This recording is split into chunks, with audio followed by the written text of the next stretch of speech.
시청자 여러분 안녕하십니까. 삼천리 금수강산에 봄이 만연합니다. 이상화 시인의 빼앗긴 들에도 봄은 오는가, 이 시를 아십니까? 물론 아시겠죠. 일제하 1926년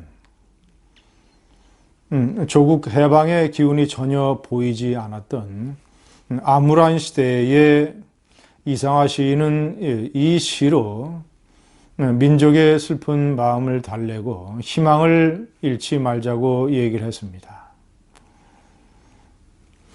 시청자 여러분, 문재인에게 빼앗긴 들에도 봄이 오고 있습니다. 오늘 아주 반가운 봄 소식 두 개를 전해드리겠습니다. 하나는 한국당의 지지율이 2년 반 전 최순실 사태 터진 이래로 처음으로 30%를 회복했습니다. 30.4% 리얼미터의 조사에 따른 것입니다. 또 하나의 봄 소식은 문재인 대통령의 지지율이 하락세를 지속을 하면서 데드 크로스, 긍정보다는 부정이 많은 데드 크로스가 9주 만에 다시 발생했다는 것입니다. 지난해 12월 갤럽 조사에서 문 대통령은 45대 46으로 데드 크로스를 경험을 했습니다.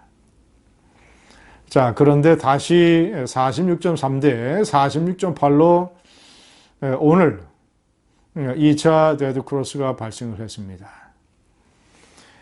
일시적인 사건으로 이 데드 크로스가 발생을 하면 시간이 조금 지나면 회복할 수 있습니다.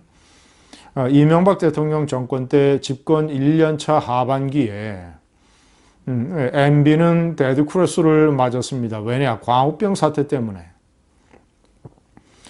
그러나 그 사건은 일시적인 것이었기 때문에 MB는 그 이듬해에 지지율을 회복할 수 있었습니다.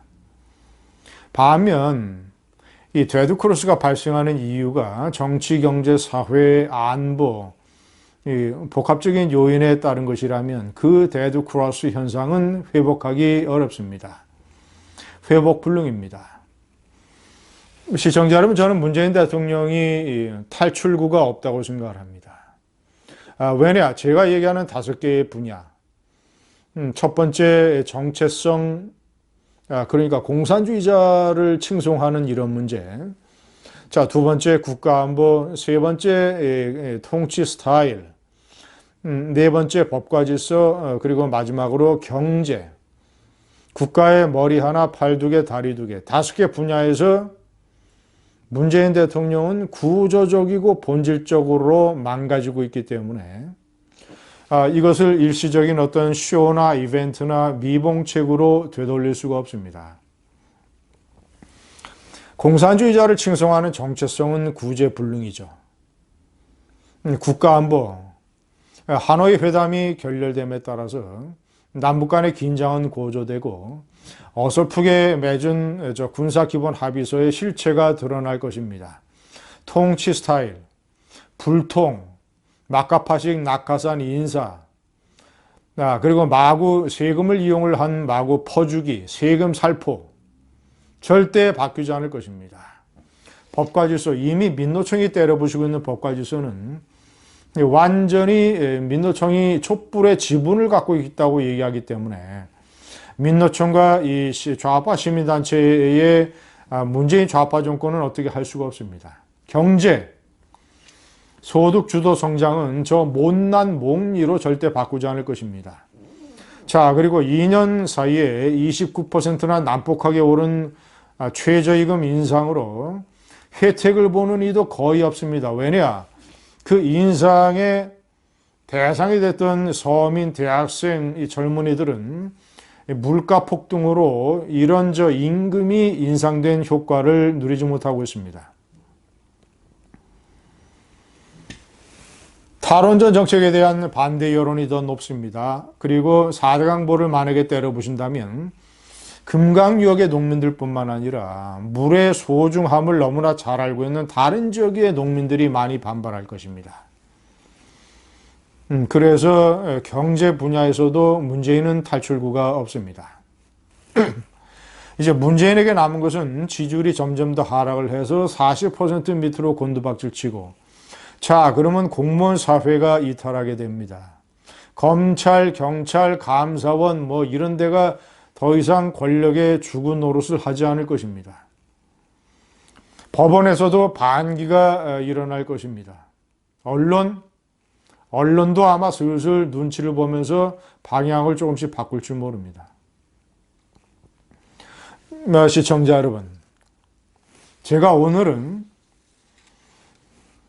한국당의 지지율 30% 돌파. 자, 지금 더불어민주당은 37%입니다. 7%포인트밖에 차이가 나지 않습니다. 물론 투쟁력에서 황교안 대표가 여전히 부족하다고 생각하고 있는 분들이 계시겠지만, 그러나 다른 한편에서는 황교안 대표는 안정적인 궤도의 리더십을 보여주고 있습니다. 그것이 첫째. 두 번째는 그 지겨운 친박, 비박, 계파 싸움이 더 이상 발생하지 않는다라는 점. 세 번째, 분열과 갈등의 모습이 보이지 않는다라는 점. 자, 이러이러한 것들이, 그리고 네 번째로는 문재인 대통령에 대해서 분노하는 세력이 친문에서 이탈하기 때문에 그 반사 이익을 얻는다라는 점. 이런 네 가지 요인으로 한국당의 지지율은 30%를 넘어섰습니다. 만약에 한국당이 실수만 하지 않는다면, 이런 안정적인 궤도에다가 정체성을 분명히 하고 투쟁력을 좀 더 키운다면 한국당의 지지율은 더 올라갈 것입니다. 시청자 여러분, 제가 오늘 기념으로 이상하 시인의 빼앗긴들에도 봄은 오는가를 낭독해 드리겠습니다. 제 옆에 화면에는 여러분이 좋아하는 앞구절과 뒷구절이 적혀져 있습니다. 가운데 부분은 중약으로 되어 있는데 제가 전체 시를 한번 낭독해 드리겠습니다. 이상하 시인은 불행하게도 조국의 해방을 보지 못하고 1943년에 세상을 떴습니다. 그러나 그의 시는 남아서 두고두고 많은 한국인들에게 애송되고 있습니다. 지금은 남의 땅 빼앗긴들에도 봄은 오는가. 나는 온몸에 햇살을 받고 푸른 하늘 푸른들이 맞붙은 곳으로 가르마 같은 눈길을 따라 꿈속을 가듯 걸어만 간다. 입술을 담은 하늘아 들아 내 맘에는 나 혼자 온 것 같지를 않구나. 내가 끌었느냐 누가 부르더냐 답답워라 말을 해다오. 답답해라가 아니라 답답워라입니다. 이 얼마나 멋있는 시어입니까? 바람은 내 귀에 속삭이며 한 자국도 섰지 마라. 옷자락을 흔들고 종조리는 울타리 넘어 아씨같이 구름 뒤에서 반갑다 웃네. 고맙게 잘 자란 보리밭아 간밤 자정이 넘어 내리던 고운 비로 너는 삼당 같은 머리를 감았구나. 내 머리조차 가뿐하다. 혼자라도 가쁘게나 가자. 마른 눈을 안고 도는 착한 도랑이 젖먹이 달래는 노래를 하고 제 혼자 어깨춤만 추고 가네. 나비 제비야 깝치지 마라. 맨드라미 들막꽃에도 인사를 해야지. 아주까리 기름을 바르니가 지신매던 그 들이라 다 보고 싶다. 내 손에 호미를 쥐어다오. 살진 젖가슴과 같은 부드러운 이 흙을 발목이 시도록 밟아도 보고 좋은 땀조차 흘리고 싶다. 강가에 나온 아이와 같이 짬도 모르고 끝도 없이 닿는 내 호나. 무엇을 찾느냐 어디로 가느냐. 웃어옵다 답을 하려무나. 나는 온몸에 풋내를 띠고 푸른 웃음 푸른 소름이 어우러진 사이로 다리를 절며 하루를 걷는다. 아마도 봄 신령이 집혔나 보다. 그러나 지금은 들을 빼앗겨 봄조차 빼앗기겠네. 마지막 문장 다시 한번 읽어드리겠습니다. 그러나 지금은 들을 빼앗겨 봄조차 빼앗기겠네. 이상하 시인이 개벽 그 지에 저 시를 발표한 것은 1926년입니다. 자, 그때만 해도 조국이 해방되리라고는 정말이지 신라 같은 희망도 품기 어려웠을 겁니다. 그래서 이상화 시인은 마지막 문장에 저런 식으로 비관적으로, 절망적으로 저런 문장을 남겼습니다. 그러나 반어법인지도 모르겠습니다. 들을 빼앗겨 봄조차 빼앗기겠네. 빼앗겼다가 아니라 빼앗기겠네. 아마도 그는 봄이 올 것이라고 믿었던 것일 테죠. 시청자 여러분, 지금은 그때보다 상황이 그래도 많이 낫습니다. 문재인 좌파 정권은 2년이 채 되지도 않았는데 저 무도하고 치졸하고 아마추어 같고 경박하며 악의에 차 있고 목리나 부르고